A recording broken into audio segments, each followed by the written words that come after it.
வணக்கம். மனம் கவர்ந்த பங்குச்சந்தை அப்படிங்கிற இந்த தொடரில் வார இறுதி நாட்களில் கமாடிட்டிஸில் கோல்டு, சில்வர் மற்றும் க்ரூட் ஆயில், அதே மாதிரி பங்குச்சந்தையில் நிஃப்டி மற்றும் அதனுடைய செக்டார்ஸுகளை பற்றி நம்ம பார்த்துட்டு வரோம். இந்த வாரம் எப்படி செயல்பட்டிருக்கு, அடுத்த வாரம் எப்படி செயல்பட வாய்ப்புகள் இருக்குது அப்படிங்கிறத நம்ம வழக்கமாக பார்த்துட்டு வரோம். இந்த வாரமும் அப்படி பார்க்குறதுக்கு முன்னாடி புதிதாக இணைந்துள்ள அத்தனை நல்ல உள்ளங்களுக்கும் என்னுடைய மனமார்ந்த நன்றிகள். உங்களுடைய லைக்ஸ், கமெண்ட்ஸ் மற்றும் சப்ஸ்கிரிப்ஷன் மூலயமா நீங்கள் கொடுத்துட்டு வரக்கூடிய ஆதரவுக்கு மிக்க நன்றி. இந்த வாரம் வழக்கம் போலவே முதல்ல நம்ம கமாடிட்டிஸில் கோல்டுலேருந்தே ஆரம்பித்து பார்த்துடலாம். கோல்டு இந்த வாரம் $2369 இப்போ தற்சமயம் இரவு 10:45 வெள்ளிக்கிழமை நைட்டில் இப்போ ட்ரேடிங் நடந்துக்கிட்டு இருக்கு. மறுபடியும் அந்த $2255 நெருங்கி சென்ற இந்த கோல்டானது மீண்டும் கொஞ்சம் அப்படி ஒரு சின்ன ரிக்கவரி கொடுத்து $2369 இன்றைக்கி ட்ரேடிங் இருக்குது. 2378 வரைக்கும் இன்றைக்கி அது போனதை நம்ம பார்க்க முடியுது. ஸோ 2400க்கு மேலேயே ஒரு க்ளோசிங் இருந்தாலே நமக்கு ஒரு ஸ்ட்ராங்காக அந்த 2425 தாண்டறதுக்கு ஒரு வாய்ப்புகளாக இருக்கும். அந்த 2425 தாண்டினா தான் புது உச்சத்துக்கான வாய்ப்புகள் இருக்கும். அது வரைக்கும் இந்த 2 லெவலுக்குள்ளே தான் இது மேக்ஸிமம் ட்ரேட் ஆகிறதுக்கான சான்சஸாக இருக்கும். ஸோ வரக்கூடிய வாரத்தில் அதற்கான சந்தர்ப்பத்தை கோல்டு கொடுக்குதா அப்படிங்கிறத வெயிட் பண்ணி பார்ப்போம். அடுத்து சில்வர் பார்ப்போம். சில்வரும் இந்த வாரம் கோல்டோடு சேர்ந்து ஒரு நல்ல பர்ஃபார்மன்ஸ் கொடுத்துருக்கு. போன வாரம் $26 நெருங்கி இருந்தது. இந்த வாரம் 28.40ங்கிற அந்த லெவலை கிராஸ் பண்ணி அதுக்கு கீழே வந்து இப்போது தற்சமயம் ட்ரேட் ஆகிட்டு இருக்கு. இருந்தாலும் இந்த 2 ரெசிஸ்டன்ஸ் லெவலையும் ஒரு வாட்டி டச் பண்ணி பார்க்கக்கூடிய சந்தர்ப்பத்தை இந்த வாரம் சில்வர் கொடுத்துருக்கு. இன்கேஸ் அடுத்த வாரம் 28.40 தாண்டக்கூடிய சந்தர்ப்பம் ஏற்பட்டால் 32.40ங்கிறது அடுத்த லெவலாக இருக்கும். இல்லை இந்த இடத்த ரெசிஸ்டன்ஸாக எடுத்துக்கிச்சு அப்படின்னா 27.50, 26 வழக்கம் போல் தொடர்ந்து ஒரு முக்கியமான சப்போர்ட்டுகளாக சில்வருக்கு இருக்கும். வரக்கூடிய வாரத்தில் எந்த பக்கம் மூவ் ஆக போகுது சில்வர் அப்படிங்கிறத வெயிட் பண்ணி பார்க்கலாம். அடுத்து க்ரூட் ஆயில் க்ரூட் ஆயில் தொடர்ந்து இறங்கக்கூடிய வண்ணத்திலேயே இருந்துக்கிட்டு இருக்குது. கிட்டத்தட்ட $78.29 இப்போ ட்ரேடிங் நடந்துக்கிட்டு இருக்குது. 82ஐயும் கட் பண்ணி வந்திருந்தோம். இந்த வாரம் ஒரு பெரிய மூமெண்ட் இல்லை. 80க்கும் 78க்கும் நடுவுலையே இந்த வாரம் மேக்ஸிமம் ட்ரேட் ஆகிருக்கு. வரக்கூடிய வாரத்தில் இந்த இடத்த விட்டு இது கீழே இறங்குதா இல்லை மறுபடியும் 82 தாண்ட முயற்சி செய்தா அப்படிங்கிறத வெயிட் பண்ணி பார்ப்போம். தற்சமயம் இதனுடைய போக்கு ஒரு சைட்வேஸில் இந்த வாரம் இருந்திருக்கிறத நம்ம பார்க்க முடிஞ்சுது. பார்க்கலாம் வரக்கூடிய வாரத்தில் அடுத்து என்ன செய்ய போகுது அப்படிங்கிறத. அடுத்து நிஃப்டி மற்றும் அதனுடைய செக்டார்ஸுகளை பற்றி பார்க்கலாம். நிஃப்டி நம்ம ஏற்கனவே கொடுத்த அந்த பேரலனுடைய பாட்டமுக்கு இந்த வாரம் வந்து டச் பண்ணியிருக்கு. அதுவும் குறிப்பாக வியாழக்கிழமை அன்னைக்கு அந்த இடத்துல ஒரு சப்போர்ட் எடுத்திருக்கு. இன்றைக்கும் அதே சப்போர்ட்டான இடத்துலையே வந்து சஸ்டெயின் ஆகி நின்றுருக்கிறத நம்ம பார்க்க முடியுது. ஸோ இதற்கு கீழே கட் பண்ணி வரும்போது, அதாவது ஒரு 21,000 நோக்கி வரக்கூடிய அளவுக்கு ஒரு வீக்னஸ் வர்றதுக்கு சான்ஸ் இருக்குமோ அப்படிங்கிற மாதிரி என்னுடைய எண்ணம். ஆனால் இதை கட் பண்ணி கீழே வராத வரைக்கும் அதற்கான சந்தர்ப்பம் தராது அப்படிங்கிற மாதிரியான நிலைமையில தான் இப்போ இருந்துகிட்டு இருக்கு. ஸோ கட் பண்ணி கீழே வரும்போது நம்ம ரொம்ப சேஃபாக இருக்கணும். 21,840க்கு கீழே வந்துச்சு அப்படின்னாலே கொஞ்சம் வீக்னஸ் அதிகமாகிறதுக்கான வாய்ப்புகள் இருக்குது. ஒரு கரெக்ஷன் மோடு தான், பெருசாக ஒன்றும் நமக்கு இது வந்து ஒரு ஃபால்னு சொல்ல முடியாது. இருந்தாலும் ஏறிய ஏற்றத்திற்கு ஒரு சின்ன இறக்கங்கள் கொடுக்கறது வழக்கம் தானே. அந்த வழக்கத்தை தான் இப்போ இது கொடுத்துக்கிட்டு இருக்கு.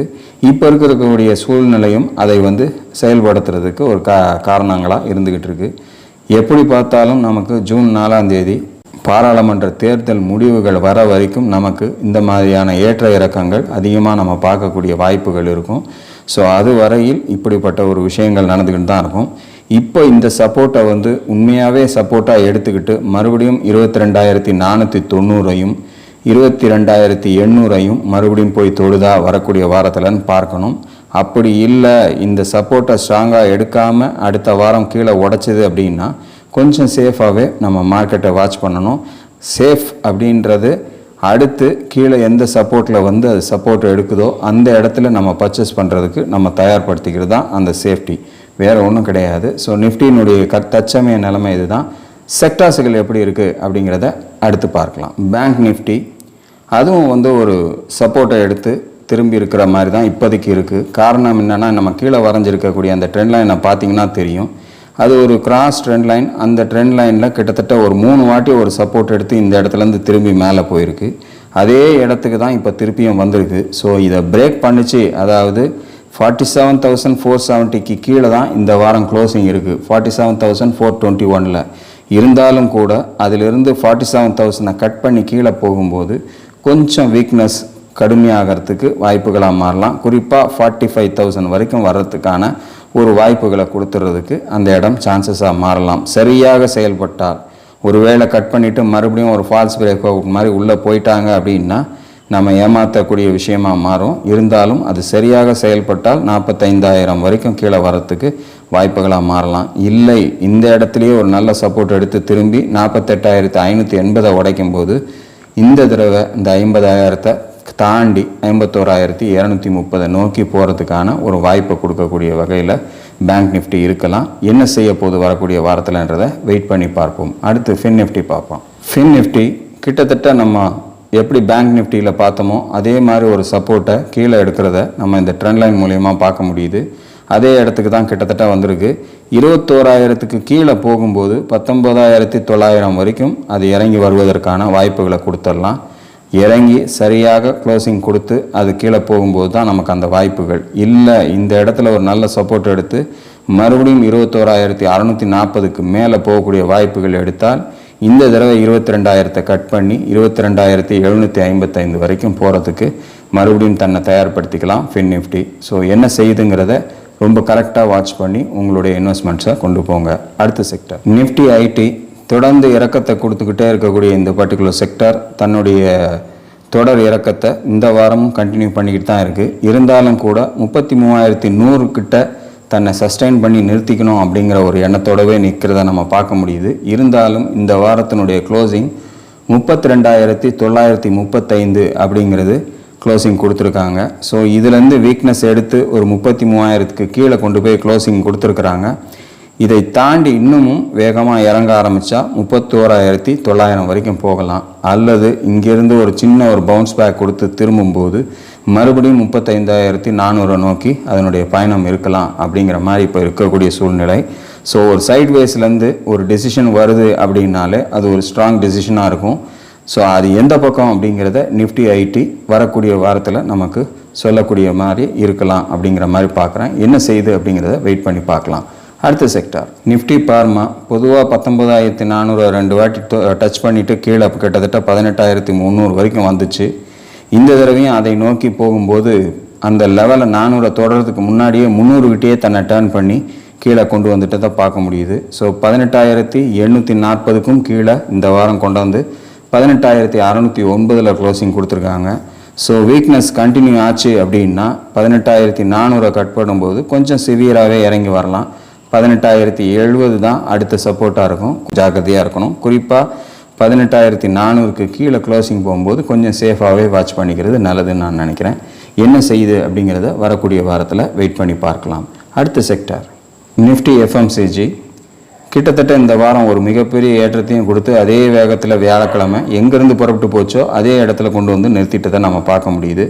55,276 க்ளோசிங் கொடுத்துருக்காங்க. 55,700 தாண்டி கிட்டத்தட்ட 56,400 நோக்கி போனது.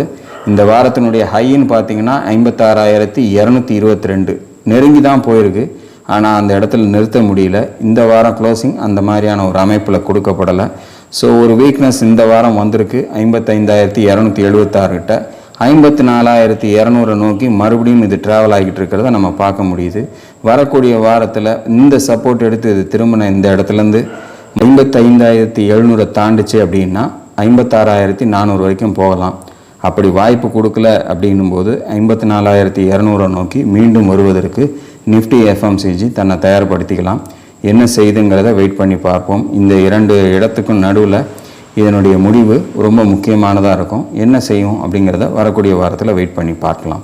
அடுத்த செக்டர் நிஃப்டி ஆட்டோ மார்க்கெட் என்ன ஒரு இறக்கத்தை கொடுத்துக்கிட்டு இருந்தாலும் தடைகளை தாண்டி தன்னை உடைத்து கொண்டு மேலே கொண்டு போகக்கூடிய ஒரு ஸ்ட்ரெங்க்தாக நிஃப்டி ஆட்டோ இருந்துக்கிட்டு இருக்குது.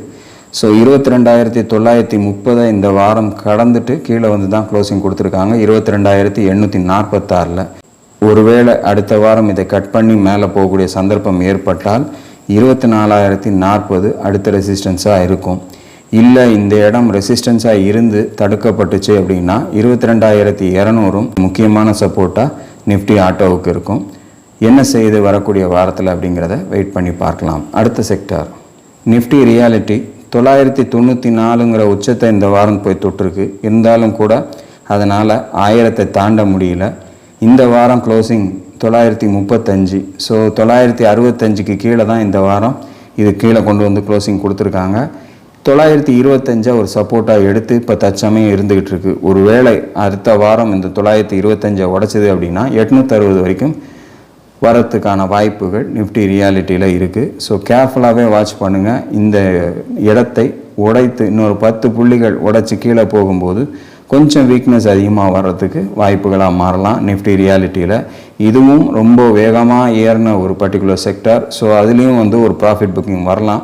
அப்படி வந்துச்சு அப்படின்னா ஒரு இறக்கம் வரும்போது நீங்கள் உங்களுடைய ரியாலிட்டி ஸ்டாக்ஸில் கொஞ்சம் கேர்ஃபுல்லாகவே உங்களுடைய ஸ்டாக்ஸை ஹேண்டில் பண்ணிக்கிறது நல்லது. அடுத்த செக்டார் நிஃப்டி மெட்டல் இந்த வாரம் 9400 அப்படிங்கிற அந்த உச்சத்தை போய் தொட்டிருந்தாலும் போன வாரம் அதை தாண்டி இந்த வாரம் மேலே போக முடியல. 8950க்கு பக்கத்துலேயே 8977 க்ளோசிங் கொடுத்துருக்காங்க. இந்த இடத்த ஒரு சப்போர்ட்டாக எடுத்துக்கிட்டு மீண்டும் 9400 கிராஸ் பண்ணாங்க அப்படின்னா 9805 அடுத்த ரெசிஸ்டன்ஸாக இருக்கும். இல்லை இந்த சப்போர்ட்டை கீழே கட் பண்ணி வேகமாக போக ஆரம்பித்தா அடுத்தபடியாக 8620 ஒரு முக்கியமான சப்போர்ட்டாக இந்த பர்டிகுலர் செக்டாரில் இருக்கும். ஸோ அதையும் உடைக்கும் போது 8120 வரைக்கும் வருவதற்கு வாய்ப்புகளாக மாறிடும். கொஞ்சம் கேர்ஃபுல்லாக அந்தந்த இடங்கள் வரும்போது வாட்ச் பண்ணிங்க. ஸோ இதுதான் இப்போதைக்கு நிஃப்டி மெட்டலில் உள்ள சிச்சுவேஷன். என்ன செய்து வரக்கூடிய வாரத்தில்ன்றதை வெயிட் பண்ணி பார்க்கலாம். அடுத்த sector Nifty oil and gas போன வாரம் 12000 போய் டச் பண்ணாங்க. ஆனால் இந்த வாரம் அதை சஸ்டெயின் பண்ணி மேலே கொண்டு போய் க்ளோசிங் கொடுக்க முடியல. கிட்டத்தட்ட அதற்கு கீழே இருக்கக்கூடிய சப்போர்ட்டான 11480 கட் பண்ணி 11348 அதனுடைய க்ளோசிங் வந்திருக்கு. ஸோ அடுத்த சப்போர்ட்டுன்னு பார்த்தீங்கன்னா 10700 தான். ஸோ அதை நோக்கி இது பயணிக்குதா இல்லை இந்த இறக்கத்தை கண்டினியூ பண்ணாமல் மீண்டும் அதை மேலே நோக்கி போகிறதுக்கு அடுத்த வாரம் தன்னை தயார்படுத்திக்குதா அப்படிங்கிறத வெயிட் பண்ணி பார்ப்போம். கிட்டத்தட்ட 3 வாட்டி இந்த 12000 வந்து தடைப்பட்டு இந்த பர்டிகுலர் செக்டார் வந்து திரும்பி வந்திருக்கிறத நம்ம பார்க்குறோம்.